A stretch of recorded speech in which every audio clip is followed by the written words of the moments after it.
Why, hello. We made it through an entire week without Carrie. I miss her. Hope she comes back soon, but I did it. I survived. I will survive. That would be a good song title. And look who's here to knock over my microphone like a big, giant turd face.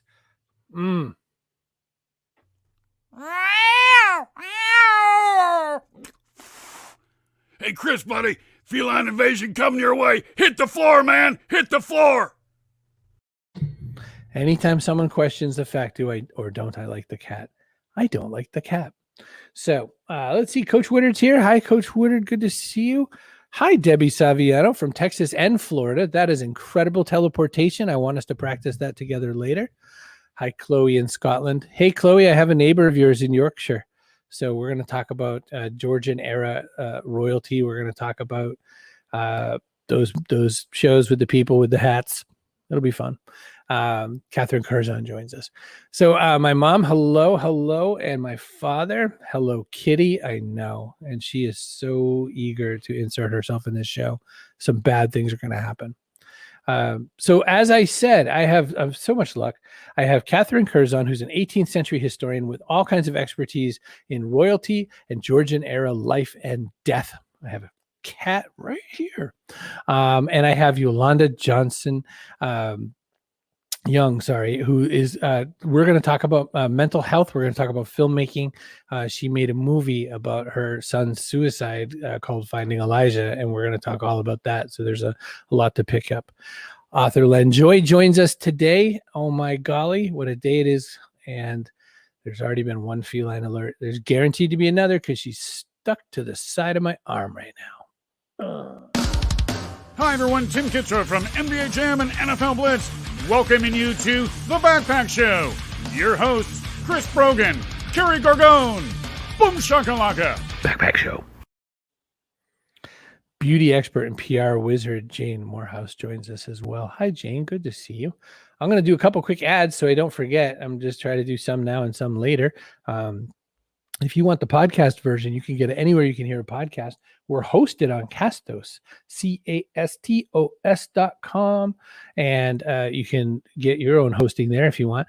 This show is hosted on StreamYard, cbrogan.me/StreamYard. That's what allows me to connect all the places I do, like Twitch and YouTube and Facebook and LinkedIn usually, but not today for some weird reason, and Twitter, probably something I did. And let's see, I'll do the third out of the four. No, I'll just do the two. All right. I'm going to start with Catherine Curzon today. We're going to talk all kinds of fun things about kings and queens and everything in between and whatever else I need to know and what it's like to be dealing with the whole land of period time. So, Catherine Curzon, thanks so much for joining me today. Hello. Hello. So, you are in high demand these days, or has it been always? Does I mean, it feels like there's never not going to be some kind of period television, period movie stuff, and we cannot get enough of royals, sneaking around behind the backs of other royals and that sort of a thing. Is that, when you were little, was that like, this is what I'm going to do? I'm going to grow up and I'm going to study this, or how did you fall into this world? No, my studies, I've got a degree and a master's, and they're in film studies, and I actually specialised in 1960s British horror films, like Hammer horror. Basically, that was my speciality. And I've kinds of jobs. I worked at the House of Commons for several years, then I worked in marketing. But when I was really little, I used to spend a lot of time with my granddad, and he lived out in this little cottage right on the edge of Sherwood Forest, literally the middle of nowhere. And he was like a born storyteller, and he'd tell you stories about Dick Turpin. And when I was about 5, he told me about Marie Antoinette getting guillotined, and I was just absolutely entranced. And nowadays you'd probably get educational psychologist in, but every picture I drew kind of like had a ball gown with no head attached. So right. I would just can I back that up? Did you say 5? Yeah, that's when he decided, you know what I'd like to tell you about today? Someone's head looming their shoulders. Okay, exactly. And he'd tell it really gorily as well, about the head in the basket and all this. So it's just always been, it's been a hobby, but not an academic interest. And then I've just always been really passionate. And about, what year are we in? 2021? About 8 years ago, I think my husband just got tired of me telling him like exciting facts about the 18th century. So I started a website about it, and that's how it becoming my career began. So that's interesting to me, being someone who is known for, blogging and all that. My background was, that weird guy who blogged. And so Mm. you're a woman who said, I'm into it. I'm just going to put up some stuff. And next thing you know, people really start coming for it. Yeah. So you have been consulted on so many pieces now at this point. Is it old hat, or every time the phone rings, you go, here's another? Like, what do you feel like when this comes? I absolutely love it. I mean, to be able to do this for a living, so many people dream of being able to write for a living. And that was my dream.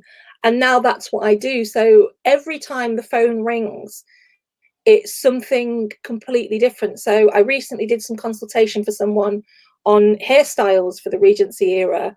I'm doing some stuff at the moment on, Bridgerton, that's been all over Netflix. Bridgerton, yep. Yeah, Bridgerton is massive. And I'm actually, just this morning, I've been talking to someone about a project that's really exciting that's going to be Bridgerton themed.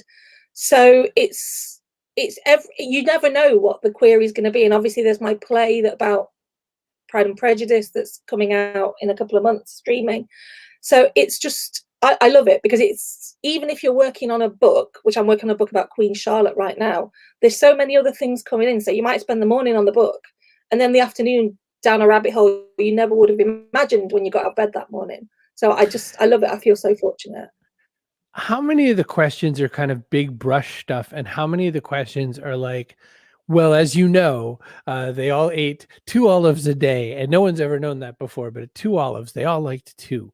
Like, how much of it is absolute minutia compared to like very important daily life things? A lot of the questions I get are quite broad, that people might have read something or they watched something and they just want to know a little bit about, the background to it. And sometimes it's as simple as kind of pointing someone at a really good resource online. But in my books, I try to go into the minutiae a bit more, because the broad stories are, they're entertaining, but it's lovely little stories. So stories about George II's mistress being found naked with a ladder up to a bedroom window and a man without his trousers on climbing it, and things like that. It was her lover, by the way. So it's these little minutiae that you can find in letters, in newspapers, and they really illuminate that it's not just, crowns and pomp and circumstance, but it was actually quite grubby and saucy behind the scenes. And that's where I really like to drill down and say, what were they like behind these, like you see on the cover of the book, these grand portraits? Who were these men really? That's right. So on the one hand, there's this massive assortment of things to sort of maintain a facade, and on the other hand, I really enjoy quite that you have posts like this that are talking about the commercial dandy who is a quack specialist in sexual health. Certainly seems to get on well with his glamorous patients. But those were the times, to put a little titter in everybody. That someone would come and say, "Oh, you have some such and such," and they'd have some kind of sex toy and use it to disavow them of their problems or whatever. It was like crazy stuff going on there. Oh And yeah, there was a really popular attraction, was the celestial bed. There was essentially an electrified bed that you would get in with your loved one, and they would run a current through it. This was towards, the later part of the 19th century. They would run a current through it that was supposed to provide enormous sexual stimulation. And it became, cost a heck of a lot of money to use it. It became a really big deal for people. So it's sort of like the flip side, if you like, of Jane Austen. Yeah, well, right. I mean, you were all waiting for, does Mr. Darcy love her or not? And on the other hand, here's a big vibrator bed. Yeah, so exactly. It's celestial bed. Got a little of everything going on here. When people create these pieces like Bridgerton and that sort of thing, there have to be points where they just don't want you to be right anymore. Do you have moments like that where they're just like, I know what you're saying, I get it, I'm going to veer from this because it doesn't serve me? Yeah, you do. And obviously I write fiction as well. And I absolutely understand that when you're writing fiction, you've got a story to tell. And it's something my husband and I, when we watch something together, I try to watch historical fiction as just a viewer, as opposed to a historian. Whereas he's like, is that right? Is that right? Is that right? But yeah, ultimately you can probably look at a lot of things and go, well, that's wrong and that's wrong and that's wrong. But it's a creative process, isn't it? So I've eased up on it a lot. I used to be a lot more picky about everything when I was younger, but I've eased up as I've got older. Just makes me think of comic book nerds in a whole other world. Well, actually, that's not how Superman would do that. And exactly, you did 60s horror. You were like, that's not how that worked. Yeah. So exactly.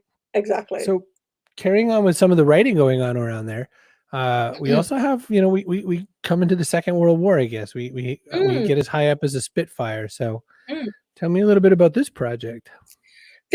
I write with a friend, Eleanor, and we write fiction together. All my non-fiction is solo, but fiction is together. And we've written quite a few books, and this is the latest. It's just out from Orion, and we just had some exciting news from them regarding future projects, but I can't announce it yet. It's super exciting. And we're both really into history. We met because she writes non-fiction history too. And we're really good friends. And yeah, we wanted to write a World War II adventure because I'm an aviation nut. I love planes. She loves her 1940s fashions, and we're both really into the entertainment of that time.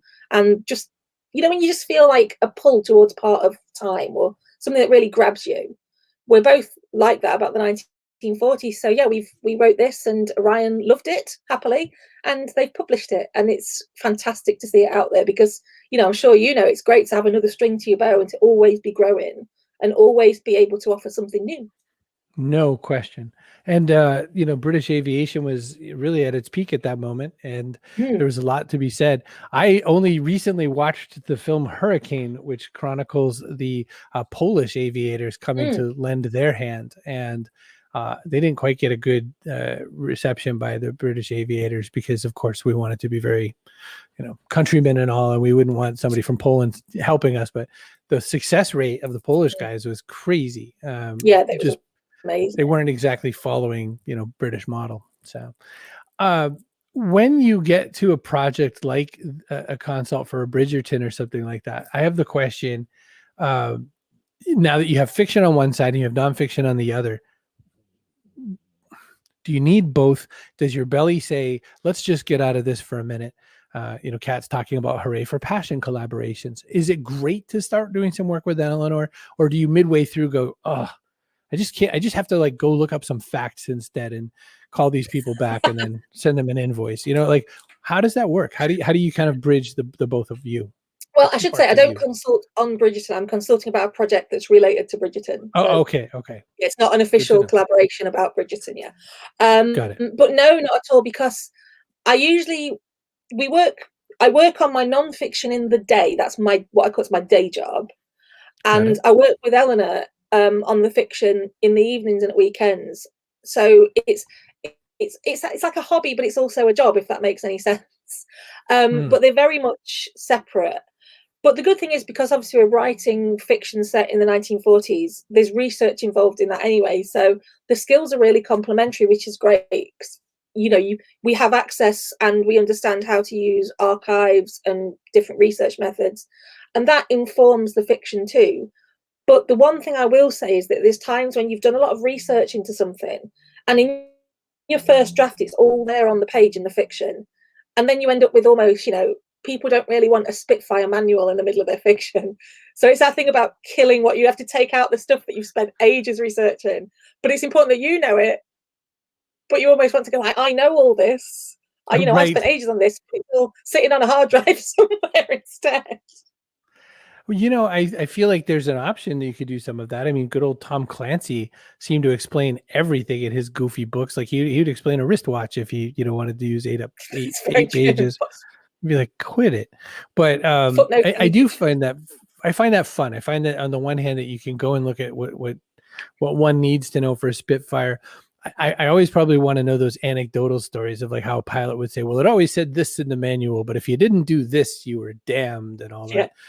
versus, pouring through historical things and finding, pictures of old maids keeping cats happy. I think this picture should be burned is what I think. But, that's the censorship in me saying, I don't think we should have a nice old maid with a lot of cats. But is that like maybe an example of one of the first cat ladies? We always make that example of the person who doesn't find their ideal significant other and they're going to be in a house with 15 cats. Maybe that's like the first historical reference. We're very familiar with the concept of cat ladies. There's quite a famous cartoon which is old maids attending a cat's funeral, and it's a long procession of old ladies, and the one at the front is carrying a cat wrapped in a burial shroud. And it's one of the first things I've come across. I mean, I'm not expert in the eras prior to that, but it's one of the first things I've come across where you've gone, oh, that's that, crazy cat lady stereotype. I mean, I'm a crazy dog lady, but we've got a cat and a dog. But yeah, it is. And they were, I mean, the thing about the Georgians, as you can see from those caricatures, they were absolutely savage. So they would, truly, the press can only be savage to a certain degree. But then the press were utterly savage, and they would just take such delight in absolutely wringing people out. And, the bigger, the better. That, as they say, the bigger they come, the harder they fall. So people like the Prince Regent, they just absolutely excoriated them day after day in the press. And those wonderful caricatures, the Prince Regent's caricature with this enormous bottom and just things that today you just would never get put into print in a national newspaper.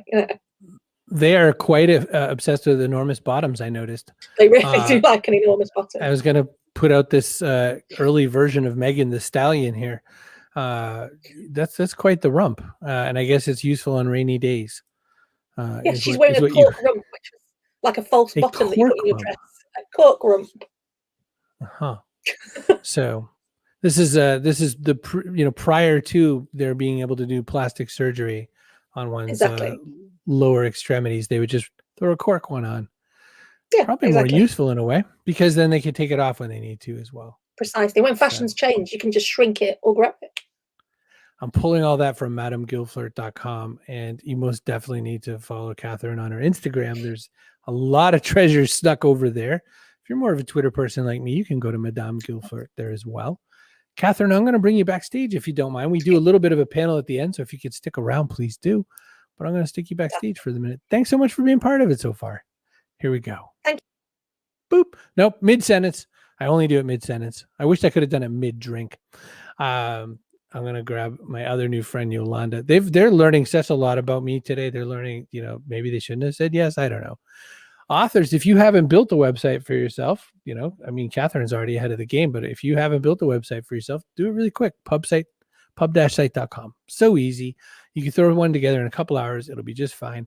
If you need to make a new website real fast, though, grab a .online domain. There's so many available. Although, as Carrie would love to point out, your mom is .online has already been sold. So .online, you can go to cbrogan.me/online. You could use the code Chris, all caps, to get one for 99 centavos. People of Earth, you can do it. All right, I'm going to grab Yolanda, and we're going to talk about filmmaking and some pretty heavy stuff. We're going to talk about mental health and all that. Yolanda Johnson-Young, thanks so much for joining in and being part of the show with me today. Nice to see you. Hello. This is one of your first interviews. You haven't been dragged out there yet, so I'm warming you up for the big press tour that comes with being a very successful filmmaker, is what I'm hoping. Thank you. Get you warmed up. So we have to start by acknowledging the rough part of the story first. You made a film because your son Elijah took his own life. Yes. And 2017. Can we start there by saying what the hell? Like, yeah, you're supposed to grieve. I'm still saying what the hell. Right. Well, yeah, you are, but you're supposed to grieve. You're supposed to, hide it all inside, not talk about it, whatever. Feel embarrassed about it, feel bad, all those things. And you said, you know what I think I'll do? I think I'll make a film. Yes, hell no. Exactly right. We're not doing all that. I think that part of the reason for me doing the film was the shame and embarrassment and the pain that I was going through. And it was like, wait a minute, if this can happen to me, it can happen to anyone. So let me just share my story so that someone might see a little bit of themselves or one of their family members and say, wait a minute, hold on, let's do something different, So yeah, it was healing. It was also healing for me. Everybody says the same thing, which is we didn't know. We know things were bad. We know he's been having his issues. He's always had his issues. That's part of who he is. We didn't know. I deal with clinical depression, by the way. So to make it easier, I deal with some of this and suicidal ideation, not as much anymore. But when I was younger, because oh my gosh, is that a young person's challenge? I was a lot more interested in that, which is a weird sentence, but it's accurate, You're deciding to put it in a movie, though, brings a voice to it where a lot of people now have a chance to take a look at it. I want to see if I can throw the 30-second trailer on real quick and have people take a look. Is that okay with you? Sure thing. All right. Okay. Let me hit a button, hit another button. It was just fun. Here's my July 4th baby. It's trying to navigate through the loss of someone by suicide. You're just lost. What advice would you give a young Black man? What would you tell them? It always starts with it's okay, right? It's okay. It's okay to feel.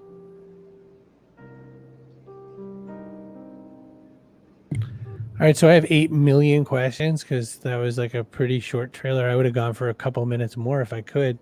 Who did you interview? Who comes out there? A little more backstory. Elijah was actually a college student studying film at the Art Institute in Philadelphia. And I guess when it happened, it just broke something open in me, And I was like, well, wait a minute. Nobody's going to get to know him. Nobody's going to get to know how cool he was. He's not going to make movies. So I said, well, I'm going to use his original art, his writings, his photographs, his videos to help tell the story, to give him a voice, And I decided to include 2 Black mental health professionals because I'm like, well, maybe he didn't see where there was a place for him, a safe place for him to go and get the help that he needed. So I said, well, maybe if I put that in my film, representation is everything, Absolutely. So I was just really, really hoping to try not to get upset here, but I was really just trying to share my son, number one, and help a family avoid help our my! You get a cat alert here too. The cat thing. Help another family avoid the tragedy that we went through, and just to show young Black men that it's okay to get the help, because most of the time, the first time they get the help that they need is they're introduced into the criminal system. Exactly. So it's like I just really want everyone to know, because mental health is everybody's problem. It's everybody's problem, because if there's someone who's acting out and not getting the help that it affects everyone, So I just want it to be a little more common. Just go get the help, I have 1,000 questions, so I'm just going to try to pare it down to 10 or 12. But okay. It's crazy. So Elijah has siblings. Yes. Do they say to you, Mom, don't do this? Do they say to you, Mom, this is so cool? Like, how did that happen? Well, the only child who is in the film is the younger son, Benjamin. Mm-hmm. His 2 older brothers didn't want to interview. His dad didn't want to interview. They still haven't seen the film, and it's okay, because my therapist said to me, everyone heals at their own pace. My almost 30-year-old son has been hinting at, Mom, I might be ready to watch it. I'm not sure yet. Let me think about it, but I think I might want to watch it soon. I said, when you're ready, it's there. It will be there, so. There's you said this. You said, I want to make sure that the people know what Elijah was going to do and what he was going to bring and all the things he had in his head and all this incredible art. This film is not a long film. It's a 20-something minute film. So that's not what this film's about. No. Meaning there's a few things, Yolanda. One is that maybe you still make more of that. You make some, this is Elijah's work. Yeah. But what does this film do for someone when they watch it? If I'm coming to sit to it, am I coming to learn about your boy? Am I coming to learn that maybe I have a chance? Maybe I don't have to take that choice. Like, what do I need to do once I've acquired this 20-something minutes of wisdom? Those are good points. What I want people to walk away with, number one, knowing that you're okay. And it's okay to feel all of the things, all of the feelings that you're feeling. It's okay to feel those. It's also okay to seek help if you feel that it doesn't feel right. If you're having troubles or struggles with daily life, it's okay to get the help. It's okay to get the help. I had never heard of the American Foundation for Suicide Prevention. I think Elijah passed in June of 2017. And I think by August, I kept hearing this song, Everybody Logic, and I'm like, what is this song? What is that number? And then when I researched, I said, well, my gosh, and I found the American Foundation for Suicide Prevention. I've been participating in their Out of the Darkness community walks where they raise funds and awareness for suicide prevention every year. I've also linked up with them as an advocate where if there is a piece of legislation going through Congress or the House or whatever that needs signatures and it needs to pass, I will support that and write a letter to my legislators. So it's like you never know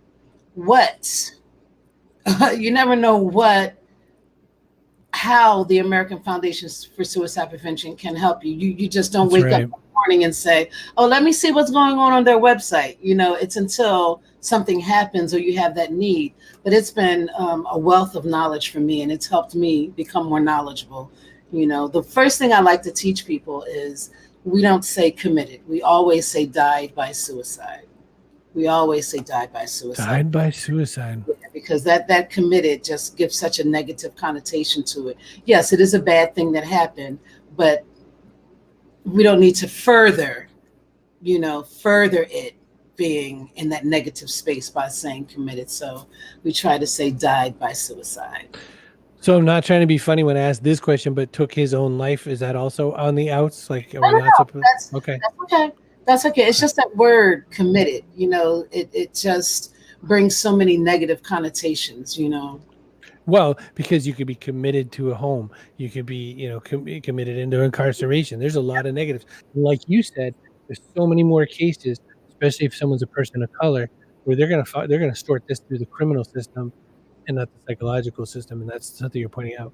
Yolanda, does this mean you need to make more films? Because I feel like it means you need to make more films. Well, yeah, I am. I have a pretty interesting background myself. I know this is probably on another show. I want to hear it. Let's go.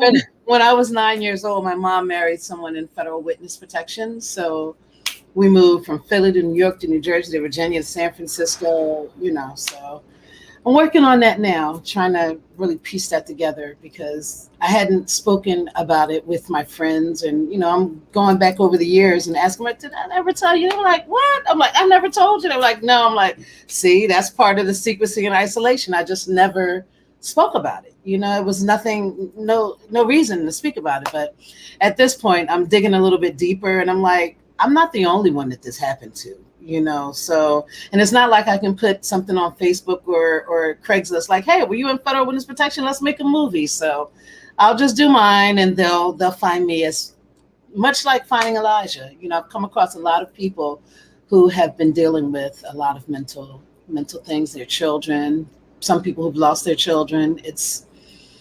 At first it was very overwhelming, to receive all of that pain from people, but I've started to just be able, well, number one, I don't watch the film when I do screenings. I don't watch the film anymore. I wait until the film is over and then I'll join the Q&A. It's just really hard for me to continue watching it over and over, although the film leaves you with a sense of hope, it's still my personal story. So it's a little difficult for me to watch it sometimes.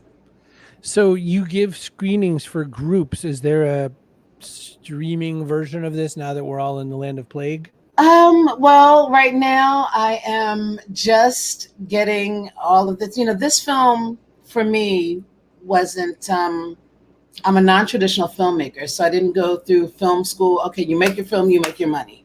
That's not why I made Finding Elijah. So at this point, still, I'm committed. I am committed. I'll use it in this way. I'm committed to seeing this from beginning to end. I started it and I want to go through all of the steps. And it just so happens at the end of when you make a film, you do distribution. So self-distribution is a whole beast. It's a whole beast. So I'm working that out right now. So it's still in film festivals. So once it finishes on the film festival circuit, I'll be more inclined to do something on my own. So I'm still working all of that out. If you have any ideas or if anyone knows, or would like to help out, just hit me up. Listen, I'll give you my email address afterwards. I've got a friend who just did a whole bunch of documentary films, and it's out there right now in the circuit. Slightly different topic, but I'm sure he'll be able to help out. At least know a few places to point you in. So nice. That'd be good. And he did a bunch of online screenings and all that sort of a thing. Okay. So I hinted at this, you got to make a bunch more films. That wasn't you before, though. I mean, that you weren't sitting around going, can't wait to make some more films. You got a lot of other business going on. You're doing a lot of mental health advocacy now. And before the worst of it with Elijah, you probably had a pretty busy plate as well. So where are you? Like, where are you today? Right now, I still have one in the pen here. 13. It'll be 13 next month. So, all boys. So just working that out with him, because the life of a single mom to a tween boy is it's busy, filled with everything, cooking, cleaning, taking him here and buying him this and So that's one thing. And I don't know if you saw my cats they're having an MMA match right now. So they're all over everything. The TV stand just jumping all over the place. But, hopefully I don't turn into that cat lady. I can't see that in your future. So 13. So 13. That's big. That's a big age. April 15th, he's a tax day baby. Nice. Yeah, most of my kids were on holidays like Tax Day, May Day, Memorial July 4th. July 4th, yeah. Man, you have good aim, Yolanda. That's all I could say. Tell me, you said a lot about Elijah's art, and I want to take a minute for that because I want to know, what was that young man doing? What kind of work was he doing, and how did he express himself? Okay, well, all the rage is the games. Everybody wants to do the games. So I convinced him that you could be a game developer. Yes. Games, So he went straight from high school to college, Dean's List, honor roll, game design, digital production, digital film production. So I was really proud of him. He just had some things going on. He'd spoken to me briefly when he was close to 18 about it. And I said, well, you can always, get some help. He's like, oh, I don't know. I said, listen, you don't have to get pumped full of medicine. You can do psychotherapy. I'm a big believer in therapy. I lost a child in 1989 from SIDS. So that was my only girl too. So it took a very long time for me to realize, okay, get into therapy, get it together. So when he approached me with it, I explained to him, I said, you don't have to be a zombie on medicine. You can just do talking, and he's like, oh, I'll think about it. And he never wanted to do it. I said, I'll just call him and say, look, my mom can speak, and he said, I'm not sure. But lost my train of thought, but. That's okay. I was just saying, what kind of work was he making? You said games, and then you said that in the midst of it, he was also dealing with his worst time. So he stopped going to school, and I quit my job like less than a month later. I was like, something's wrong. I have to stay home. You knew. I knew something was wrong, and then he stopped speaking for like 5 months. All of my girlfriends were like, well, what are you gonna do? He wouldn't be doing that. I said, he's not disrespectful. If I text him, I hear him moving around and he's at the door ready to go to the store. If I call, he'll pick up the phone and listen, so it's not like he's not communicating. He's just nonverbal, which now I understand is a form of anxiety. I didn't know that then, but I know it now. But once he started speaking again, I say in the film, I'm like, I was so excited. But then a month later, he jetted. He was missing for almost a year before he died by suicide in New York City. Oh, okay. So it was a lot going on. We didn't know where he was. Yeah. That's huge. Look, That's he went big. to Russia. He traveled to Russia. Oh, like you do. Like what in the world? He got a job. He made almost $20,000 in like 4 months in New York City. I'm like, my son never had a job. He was still my baby. He was 19 when he left home and 20 when he passed away. He was just shy of his 21st birthday. So much ahead. So much ahead still. He clearly seemed to have some things he needed to get out. He had some expression he had to do that wasn't in his art, or that he just wasn't having any kind of way to get done. How did you express you? You handled this different. You picked some different things, and that's not judgment, but how did you handle you? I knew that I couldn't walk around with that on the inside. I wouldn't be this person I am right now if I had walked around just holding that in, just hiding it and holding it and holding it and holding it. I couldn't do that. I had to let that out. I had to let it out. Yeah. And I really, really felt it was very important to use his writing and his artwork. His photography, and I have to put it in there because this is helping to tell his story. I wanted to give him a voice, give him a chance to make that film, There's a lot in there, Yolanda. I'm going to grab our other friend, Catherine, back, and we'll ask a couple questions back and forth. Sure. But oof, that's it. That's your only word. You just get oof. But that's big. You. Thank you. Oh my gosh. Can you, let me make you bigger just for a second. Can you show off your cool shirt? Black Healing Matters. Yeah. That's so cool. Philip J. Roundtree is one of the therapists that I use in the film, and this is from his. That's from his? Yeah. Is that handsome gentleman in the 30-second trailer with the beard? Mm-hmm. Oh, okay. Yeah. Okay. Yeah, I think he's wearing the same shirt too.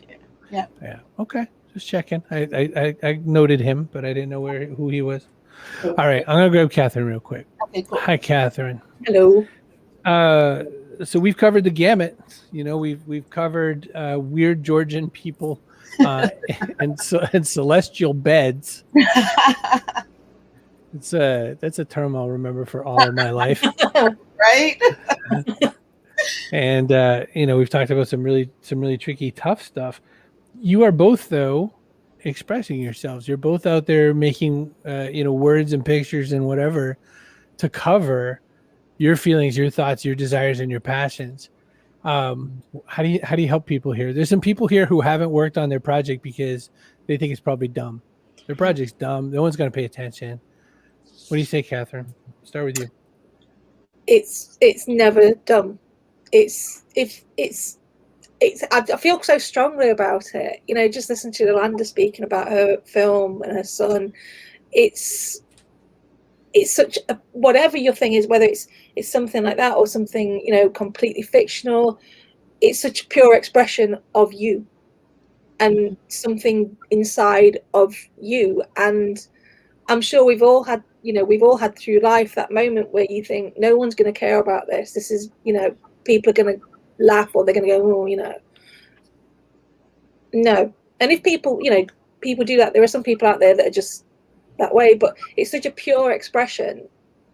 Just do it. I know it's easy for me to say, but honestly, just do it, because I used to be such a nervous, anxious person, and when you let it out, it's like a dam going. Do you know what I mean?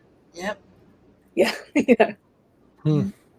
Yolanda, people are afraid to admit to even their coworkers that they deal with depression. They're afraid to say, sometimes I think of maybe it would all be better if I just wasn't here anymore. They don't say that to another soul, Yolanda. And they've got creative stories that they want to tell. They've got stuff that they're holding on to, but it's locked on that other side of that door. What's the advice? What do we say? Write it down, get it out, let it out. holding it in may be more hurtful than letting it out. Mhm. You know, release it. Release it. Absolutely release that. You know, because once you do that, you'll find you have your own tribe. There is a tribe that will support you. You know, they will support you. I firmly believe that. It's big stuff. So I just went searching around and I found something. I want to see which one of you might be able to identify this. 50-50 could be either of you. Does that look like anything? Is that a Spitfire cockpit? It's a Spitfire instrument panel, yeah. I know, because we had One of those two. one for reference when we were writing the book, that Eleanor and I, if we needed to know where something was for the character pressing something, we'd be like, go and look at the diagram. I thought there's gonna be a moment where you've had to put your hands all over that kind of information a bunch of times in a row. Oh yeah. Oh, I had a friend, Robin, who worked for a very long time at Delta, and he had flown airplanes from the Vietnam War until modern time.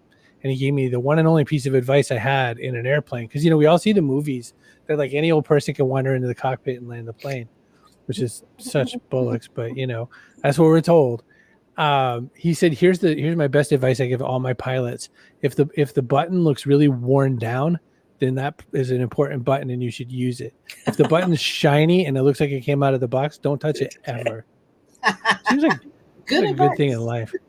By the way, I didn't even think to post this up, but the suicide prevention hotline is probably a good number to keep throwing up as we were talking about that.